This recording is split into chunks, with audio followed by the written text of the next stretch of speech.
শুনেন গাইস, একটা কথা বলি।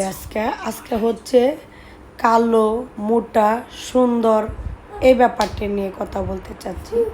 আজকে হচ্ছে যে আমাদের খুবই একজন জনপ্রিয় একজন মেকআপ আর্টিস্ট তাসনিম তমা আপু আমাদের মাঝে নাই। অনেকে ভিডিও করতেছেন। উনি হচ্ছে ডায়েট করতে করতে মানে উনিকে উনি একটু মোটা ছিল দেখে অনেকে এরকম আমাকেও কমেন্ট করে আমি অনেক মোটা, অনেক কালো। তো আমি ডায়েট করতেছিলাম, আজকের থেকে ভাবতেছি আর ডায়েট করব না।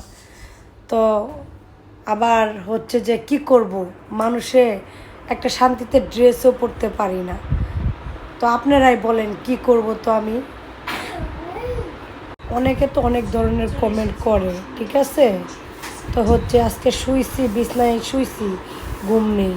ওই আপুর ভিডিওটা যখন দেখি, আপুর কথা যখন আবার ভাবি, তারপরে শুইলে আর বিছনায় ঘুম আসে না, ঠিক আছে।